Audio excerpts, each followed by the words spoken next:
Class बेटा आज हम बात करेंगे ग्राफ ऑफ ट्रिग्नोमेट्री। क्योंकि लास्ट क्लास में हमने क्या करा था कि एंगल को चेंज कर लिया था रेडियन से डिग्री में और डिग्री से रेडियन में।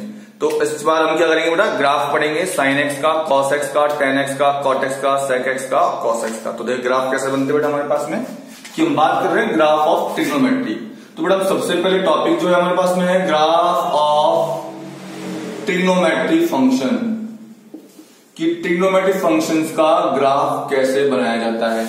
तो सबसे पहले इसके लिए क्या करना पड़ेगा कि हमें वैल्यूज आनी चाहिए कि ट्रिग्नोमेट्री में वैल्यूज कैसे कैसे निकालते हैं। तो सबसे पहले आप क्या करेंगे बेटा, कार्टेशियन प्लेन में 1 यूनिट का सर्कल ड्रॉ करेंगे। 1 यूनिट का मतलब 1 सेंटीमीटर, 10 सेंटीमीटर, कोई फिक्स ले लीजिए जो आपको लगे। तो बेटा आप क्या करेंगे, हम क्या कार्टेशियन प्लेन में सर्कल बना लिया। अब मुझे बताएंगे बेटा आप लोग कि ये एक्स एक्सिस है, ये y एक्सिस है, ये आपके x डैश है, ये y डैश है।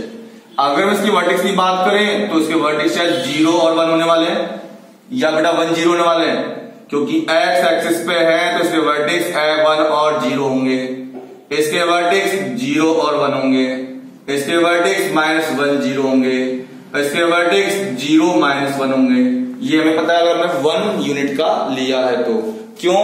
क्योंकि ये तो ऑरिजिन है, यहां से 1 सेंटीमीटर होगा तभी तो बनाएगा, और x एक्सिस पे y की वैल्यू 0। सेम केस ये भी 1 है, y एक्सिस पे x 0, x एक्सिस पे y 0। क्यों? नेगेटिव है तो -1, पॉजिटिव है तो +1। अब मैं अगर कोई पॉइंट यहां ले लेता हूं, जैसे जो पॉइंट हो गया A, ये हो गया बेटा B, ये हो गया C और ये हो गया D। अगर मैंने कोई पॉइंट ले लिया है जिसका नाम है, जिसका पॉइंट है हमारे पास में E, तो बेटा अगर मैं E के वर्टेक्स पूछूं तो E के वर्टेक्स क्या होंगे, A और B होने वाले हैं। E के वर्टेक्स क्या होने वाले हैं, A और B, क्योंकि वो ना तो x एक्सिस पे ना y एक्सिस पे है। तो ये नहीं कह सकते कि A और 0 होगा, 0 पॉसिबल नहीं है, तो मतलब A और B होने वाले हैं। अगर हम वर्टेक्स निकाले तो पता है कार्टेशियन प्लेन में कैसे करते थे, पहले हम चेक करते थे कि वो x एक्सिस पे कितना आ रहा है, तो मतलब ये वैल्यू कितनी हो गई, A हो गई, और y एक्सिस पे कितना आ रहा है, मतलब ये वैल्यू क्या हो गई, B हो गई। क्यों? एब्सिसा और ऑर्डिनेट ये लिखते थे, तो एब्सिसा का मतलब डिस्टेंस फ्रॉम x एक्सिस क्या हो जाएगी हमारे पास में, कि जो डिस्टेंस हो गया एक्सिस वो क्या हो जाएगा ऑर्डिनेट, और डिस्टेंस फ्रॉम y एक्सिस क्या हो जाएगा एब्सिसा। कि एब्सिसा मींस होता है कि डिस्टेंस फ्रॉम y एक्सिस, कि अगर आपसे कोई x पूछे तो ये होता है एब्सिसा, और ऐसे क्या बोलते हैं डिस्टेंस फ्रॉम y एक्सिस, कि किससे, y एक्सिस से डिस्टेंस चेक कर लो। y एक्सिस ये तो 1 यूनिट, 2 यूनिट, 3 यूनिट, 4 यूनिट।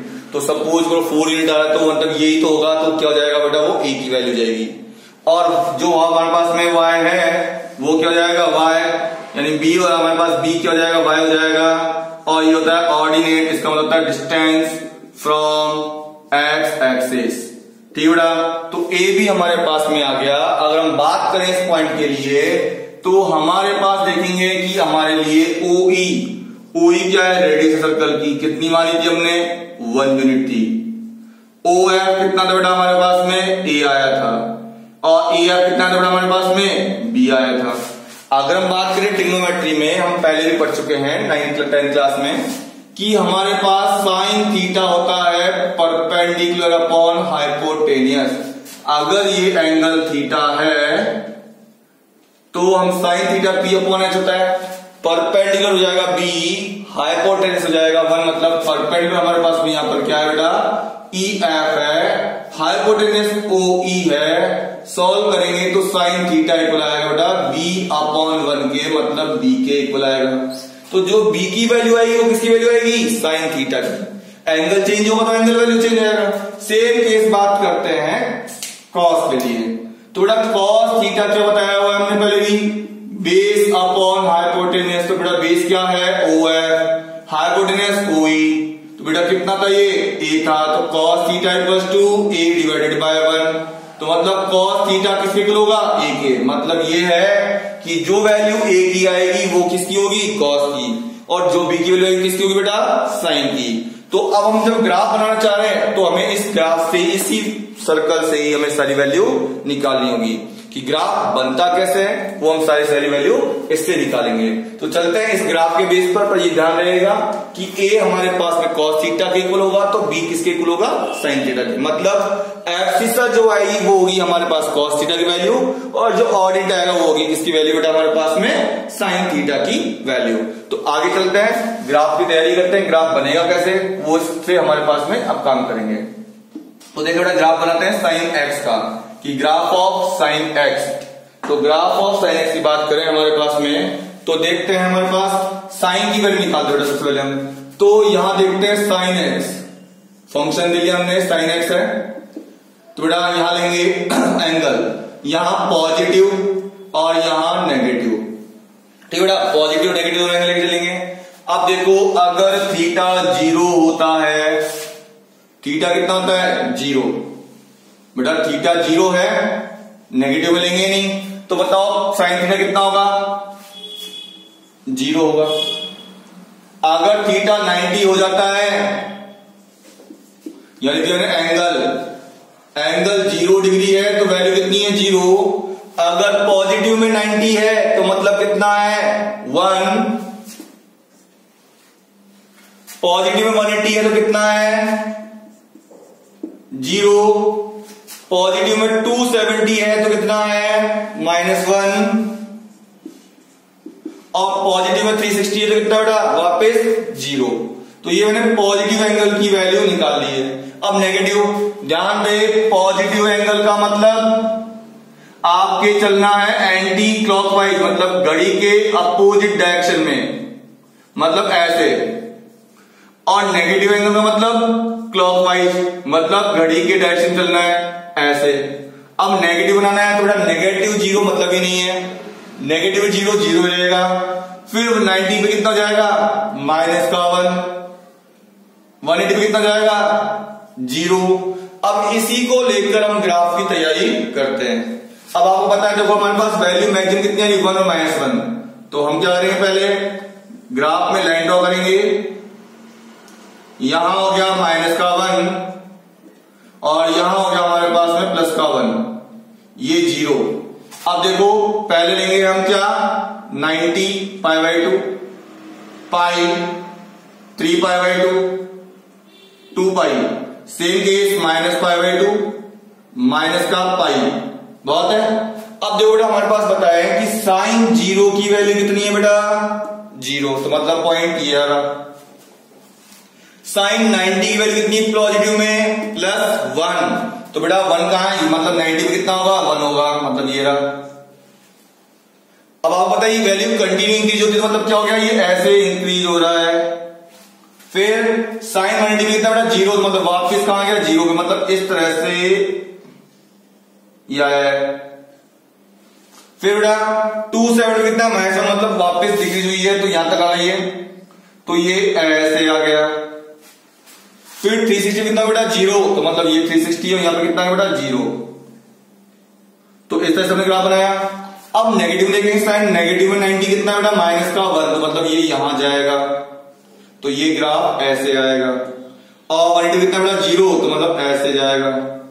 तो साइन का ग्राफ इस तरह से बनाया जाता है। तो ये ग्राफ बेटा इसका ग्राफ ऑफ साइन x, की हमने किसका ग्राफ बनाया बेटा यहां पर साइन x का ग्राफ बना दिया है। किसका ग्राफ बनाया हमने यहां पर ग्राफ ऑफ साइन x। तो इस तरह से हम किसका ग्राफ बना सकते हैं बेटा साइन x का। अब हम आगे डिस्कस करेंगे कि cos x का ग्राफ कैसे बनाया जाएगा।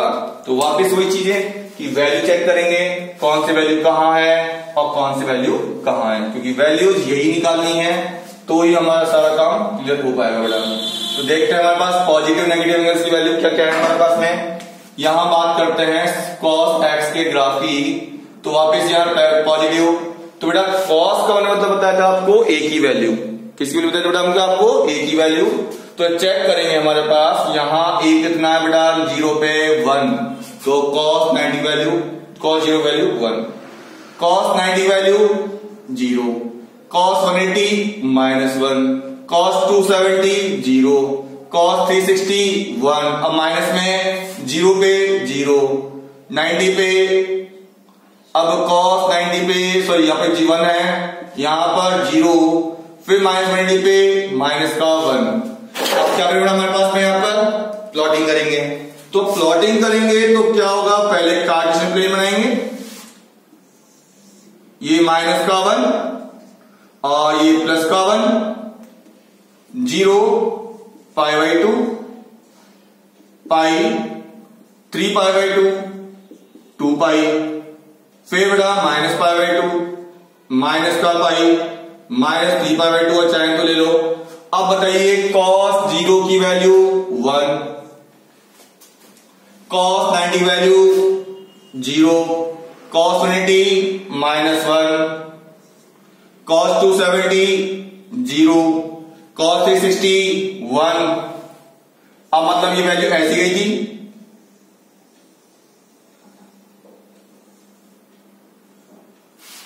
अब आप इधर जाएंगे नेगेटिव में, नेगेटिव पे बेटा 0 पे कितना है 1 और माइनस 90 पे कितना है बेटा हमारे पास में 0, तो वापस 90 पे 0, फिर बेटा -1 तो मतलब यहां आएगा तो ये आ जाएगा इस तरह से बेटा।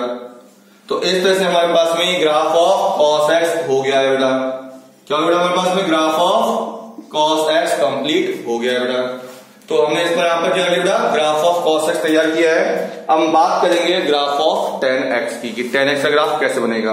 तो पहले तो आप tan x की वैल्यू निकालेंगे, यहां पर किस तरह से निकालेंगे पता है, tan x का मतलब क्या होता है sin x upon cos x। तो जब तक आपको sin x cos x नहीं आएगा तब तक आप tan x भी नहीं कर सकते। तो ग्राफ ऑफ tan x, अब देखते हैं ग्राफ ऑफ tan x की वैल्यू कैसे निकलती है बेटा। तो ग्राफ ऑफ tan x की बात करेंगे तो पहले हम इस वैल्यू निकालेंगे। तो देखते हैं बेटा ग्राफ ऑफ tan x के लिए चलते हैं। तो ग्राफ ऑफ tan x, तो ग्राफ ऑफ tan x के लिए चलते हैं। तो ग्राफ ऑफ tan x के लिए बात करेंगे बेटा, उसका मतलब होता है साइन अपॉन कॉस। तो सबसे पहले 0 डिग्री के लिए साइन 0 और कॉस 1, तो 0 अपॉन 1 करेंगे तो शायद 0 ही आएगा। बात करते हैं 90 पे, 1 अपॉन 0 इनफाइनिटली आ जाएगा, नॉट डिफाइंड। आगे बढ़े 180 पे 0 अपॉन माइनस का 1, वापिस क्या आएगा 0 आएगा। कितना आएगा हमारे पास में 0 आएगा, क्योंकि 0 में हम किसी का भी डिवाइड करें हमारे पास में 0 ही आता है। कहीं ऐसा तो नहीं है कि कुछ और आता हो बेटा हमारे पास में, बताओ कि कहीं कुछ और आता हो और आप लोग सोचो सर कुछ गलत बता रहे हैं तो हम कैसे करें। तो हमारे पास में यही वैल्यू आती है बेटा। तो आगे चलेंगे हमारे पास में कि cos 180 कितना होता है बेटा हमारे पास में 0। अब बात करते हैं cos 270 की। तो -1 अपॉन 0 की बात की जाए तो ये वापस कहां चला जाएगा, नॉट डिफाइंड पे चला जाएगा। cos 360 मतलब वही वापस वही चलेंगे, cos 360 की बात करेंगे तो 0 अपॉन 1 0 आ जाएगा। ये हमने निकाल लिए पॉजिटिव एंगल्स की वैल्यू। अब बात करेंगे नेगेटिव एंगल्स की, तो tan 0 यही रहेगा, मतलब 0 पे तो कोई फर्क नहीं पड़ने वाला। बट tan 90 होता है तो माइनस का 1 अपॉन 0 करोगे, माइनस का 1 अपॉन 0 कर रहे हो तो क्या है बेटा, cos -90 पे कितना आने वाला है बताइए। cos 90 पे कितना आएगा, -1 अपॉन 0 तो मतलब नॉट डिफाइंड ले लेंगे, कहां तक, नेगेटिव तक, नेगेटिव नॉट डिफाइंड ले लेंगे। आगे बात करते हैं 180 के लिए, तो 0 अपॉन -1, तो 0 से कोई फर्क नहीं पड़ता तो मतलब जाएगा 0। तो बात करते हैं हमारे पास में कि यहां पर हमने वैल्यू निकाल ली है। तो देखते हैं हमारे पास में बेटा वैल्यूज की, और नया देखो जो डिफाइंड था नॉट डिफाइंड वो पॉजिटिव भी हो सकता है और नेगेटिव भी हो सकता है, यह आपको पता है। तो ग्राफ बनाना स्टार्ट करते हैं। ग्राफ बनेगा कैसे, तो देखते हैं ग्राफ बनाने का तरीका। तो बेटा हमारे पास आज tan x का ग्राफ कंप्लीट हो जाएगा, फिर नेक्स्ट क्लास में हम करेंगे cot x का, tan x का और cos x का। तो बात कर रहे हैं हम ग्राफ के लिए, तो पहले हमने कार्टेशियन प्लेन बनाया। हमें पता है कि यह वैल्यू हमारे पास 1 नहीं है, यहां वैल्यू क्या है इनफाइनाइटली और माइनस इनफाइनाइटली चल रही है। तो डिस्कस कर रहे हैं। तो बेटा हम सबसे पहले क्या बनाएंगे, ये कार्टेशियन प्लेन बना दिया। अब आपको पता है यहां 0, तो बेटा वैल्यू साथ लेके चलते हैं। tan 0 है तो 0 ही आ रहा है, वेरी गुड। अब इनफाइनाइट कहां का है, 90 पे 270 पे, 90 पे और 270 पे क्या है हमारे पास में इनफाइनाइट है। तो इनफाइनाइट मतलब वो इंक्रीज हो रहा है, फिक्स नहीं है कहां तक है, नॉट डिफाइंड। तो मैंने ले लिया माइनस का, ये तो हो गया π/2, ये हो गया पाई, ये 3π/2 और ये 2π, मतलब ये इनफाइनाइट तक जाएगा, मतलब वैल्यू इससे 1 से ज्यादा नहीं हो सकती, यही कहना चाह रहा है मतलब। तो ये हो गया हमारे पास π/2। ऐसे ही यहां पर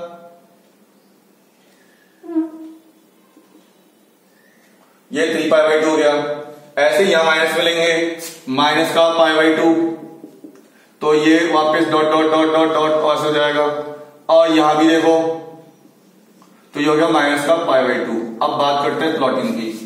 tan 0 पे 0 है, ठीक है, वेरी गुड।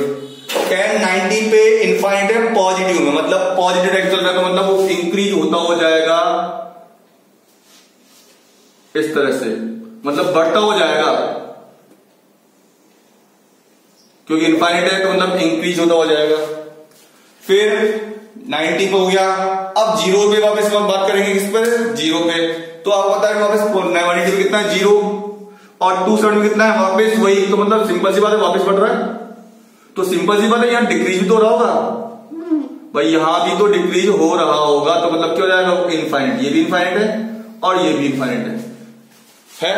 सेम केस यहां भी इनफाइनाइट होगा। ऐसे ही हमारे पास नेगेटिव ले लिया हमने।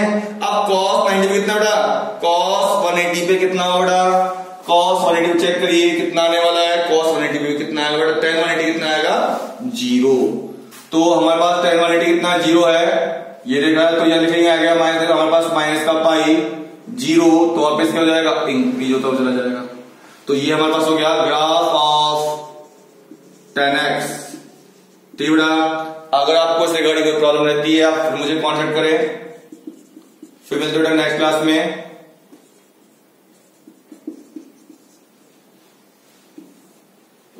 ठीक बेटा, थैंक यू।